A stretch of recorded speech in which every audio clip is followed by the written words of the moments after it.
Fiild Maarshaal Biraanuu Juulaa waraanni bilisummaa Oromoo sanada marii kanaan dura mootummaan qopheesse irratti yoo waliigale mariin marsaa sadaffaa adeemsifamuu danda'a jedhan. Aanga'aan waraanaa olaanaa Itoophiyaa kun mariin marsaa sadaffaa kun marii ijibbaataa nagaa buusuuf taasifamu yookiin yoomuu waliin mari'achuun akka hin danda'amne kan irratti murtaa'u ta'a jedhan. Fiild Maarshaal Biraanuu Juulaa erga mariin Taanzaaniyaa waliigaltee malee xumuramee yeroo jalqabaaf wiixata muddee 11 bara 2023 faanaa irratti kana dubbatan. Mariin marsaa jalqabaa Zaanzibaaritti geggeeffamee fi kan lammataa Taanzaaniyaa Daar es Salaamitti geggeeffame sababaan osoo hin milkaa'in hafeef jedhanii yaadan ibsuun Fiild Maarshaal Biraanuu Juulaa dubbatan. Mariin sun haala gaariin geggeeffamaa akka ture kan himan Fiild Maarshaal Biraanuun dhimmoonni qaamolee lamaan wal dhabsiisan qabxiilee xumura irratti ka'an ta'uu dubbatan. Birmadumaa fi tokkummaa Itoophiyaa fudhachuu irratti mootummaan Itoophiyaa bulchaa jiru mootummaa filannoon dhufee fi uummata biratti fudhatama qabu ta'uu irratti walii galameera. Isa booda garuu dhimmoota tokko tokkoon ibsamantu wal dhibdee uuman jechuun jalqaba irratti dhimmoota qaamoleen lamaan irratti wal ta'aa turan ibsan. Marii kanarratti qaamoleen mariisisanillee kan itti amanan sanadiin inni dhumaa qophaa'ee akka tures ibsan. Waraanni bilisummaa Oromoo gaafii kan dhiyeesse wixinee mataasaa qopheessuun ta'uu kan ibsan Fiild Maarshaal Biraanuu Juulaa gaafii adda addummaa bu'uuraa uume kana mootummaan akka hin fudhanne eeran. Mootummaan aangoo qooda yoo jedhes qooduu hin danda'u. Mirga aangoo qooduu hin qabu. Hirmaachisuudha kan inni danda'u. Aangoo qooduu yoo ta'e jalqabuma maaliif gara filannoo deemameere jechuun mootummaan Itoophiyaa filannoo aangoo kan qabate ta'uusaa gaafii WBO irraa dhiyaate kufa taasisuu himan. Dhimmi biraan mootummaa fi WBO wal dhabsiise dhimma hidhannoo hiikkachuu kan jedhan Fiild Maarshaal Biraanuu Juulaa ammas qabsoo karaa nagaa irratti waliigalamuu akka qabu ejjennoo mootummaa ta'uu himan. Qaamni mootummaa waliin marii nagaaf taa'uun gaafii dhiyeeffachuu qabu. Gara heera mootummaatti deebi'uu karaa nagaan paartii uummatee qabsaa'uu filannoo uummataatti dhiyaachuu qabsoo hidhannoo dhiisuun uummata nagaatti makamuu irratti ta'uu qaba jedhan. Waraanni bilisummaa Oromoo gama isaatiin dararaan uummata Oromoo hir'isuuf balballi isaa yeroo kamuu caalaa mariif banaa ta'uu ibsee jira.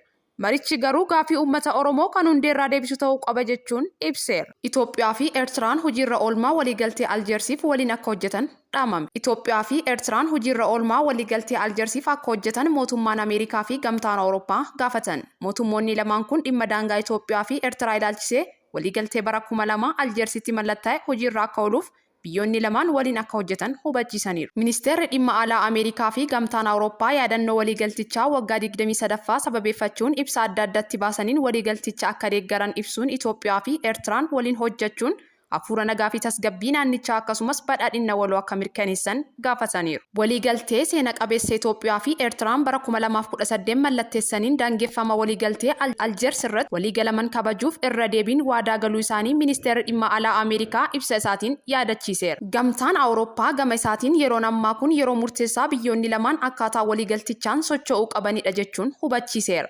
Waliigalteen Aljeers waggaa 23 dura Itoophiyaa fi Eertiraa gidduutti mallattaa'e sababoota waraanicha turan keessa adeemsa daangaa hojiirra oolchuuf kaayyeeffate ta'uu ni yaadatama. Itoophiyaatti rakkoon wabii nyaataa sadarkaa olaanaan dabaluu uummanni miiliyoona 4 ol beela hamaaf saaxilamuun himame.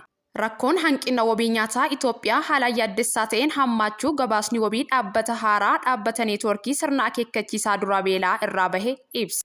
Akka gabaasichaan ibsametti tarkaanfiin ariifachiisaan yoo hin fudhatamne hanga walakkeessa bara 2024tti namoonni miiliyoona 4 ol ta'an naannoo 5 keessa jiraatan beela hamaaf saaxilamuu isaanii hin oolu jedhe. Biyyoota dhimma hanqina nyaataa ilaalchisee sadarkaa yaaddessaarra argaman keessaa Itoophiyaan akka argamtu kan ibse dhaabbatichi dhiibbaa haala qilleensaa illiinoon geessisee fi walitti bu'iinsa biyyattii keessatti mul'ate gadi bu'uun oomishaalee qonnaa irratti dhiibbaa olaanaa geessisuu eeruun hawaasa biratti rakkoo dinagdee uumuu beeksiseera. Waggoota 3 darban keessa naannolee Oromiyaa, Tigraay fi Amaaraa keessatti sadarkaa olaanaadhaan rakkoon hanqina nyaataa mul'achuu eeruun miseensonni maatii naannolee kunniin keessatti argaman nyaata gahaa argachaa akka hin jirre ibseera. Sababa hongee fi walitti bu'iinsa mudateen naannoo Tigraayin ala guutuu biyyattii keessatti namoonni miiliyoona 3.3 ta'an qe'ee isaanii irraa buqqa'uu isaanii gabaasni dhaabbatichaa kan ibse yoo ta'u, daa'imman hanqina nyaataa gahaa ta'een miidhamuu isaanis ibseera. Waggoota 3 darbanitti sababa hongeen horiin hedduun du'uu hordofee jiraattonni naannoo sanaa dandamachuudhaaf waggoota hedduu akka isaan barbaachisus hubachiisaniiru. Akka gabaasichaatti naannolee kibbaa fi kibba baha Itoophiyaa keessumaa naannolee horsiisee bulaa hongee bara 2020 hanga bara 2023tti fufeen rakkina hamaa isaan mudateera.